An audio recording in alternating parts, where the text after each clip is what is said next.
Welcome to my class, and in this, continuing on with Unit 3, that is, we are doing the tools after having finished with the presentation of data, etc. So, in this, we are talking about statistical tools and interpretation, and in this, we have just finished measures of central tendency. We are doing measures of dispersion. So now in measures of central tendency, we took a central representative value of the distribution, but this value did not show the variation of values above the central value. That means if there were certain discrepancies, we could not know. Now this is what the measures of dispersion do. That is, to measure the amount of variation about an average. Okay, so this is what we are doing. And in this, so let me just once again tell you that dispersion is the extent to which the values in a distribution differ from the average of the distribution. So that is known as what is known as dispersion. So we do this because it tests the reliability of an average. Then it makes comparison between two or more series better, and then okay, so here you, as you see, that we are doing methods of measuring dispersion: range, quartile deviation, mean deviation, and standard deviation. And we finished with range and quartile deviation. We are doing mean deviation, which means we take an average, and from the variables we take out the deviations, and then we come out to what is known as what is the mean deviation out of the series. Okay, from an average, how far is the dispersion? Now in this we finish with the individual and discrete series, and now we are doing the continuous series. So continuous series is what? Where we have the class intervals. Okay, now in this what we do is, we first of all calculate the midpoints. So how do we calculate the midpoints? Of each class interval we take the lower limit plus the upper limit and divide it by 2. After doing that, we find out the mid values, midpoints. Now in the continuous series you have to work out the mean and or the median. So in this particular numerical, we are going to learn how to how to come up with a mean deviation from the mean. So once we get the mid values, then it becomes like the discrete series, however we did it, and we do find out the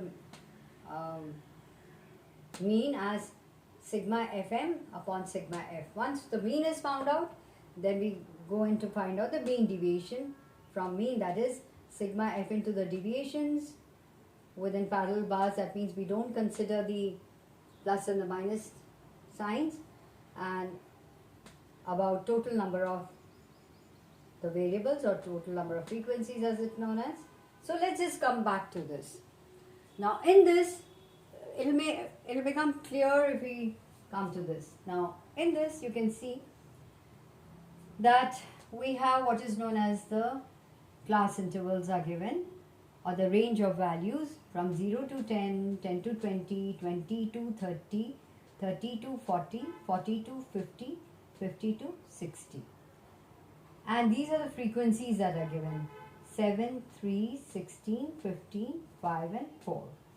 Now these are the now the next step, as we said, the step 1 will be to calculate the midpoints.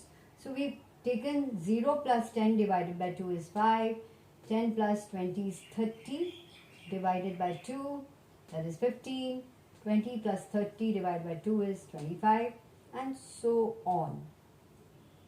So L1 plus L2 divided by 2. So once we work out the mid values, then now it's time for us to find out the mean. Now the formula for finding out the mean is sigma summation of frequency into the mid values divided by sigma f. So first things first, so we are going to do F into M. So Fm.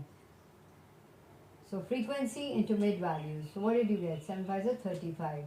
13 15s are 3 15s are 45.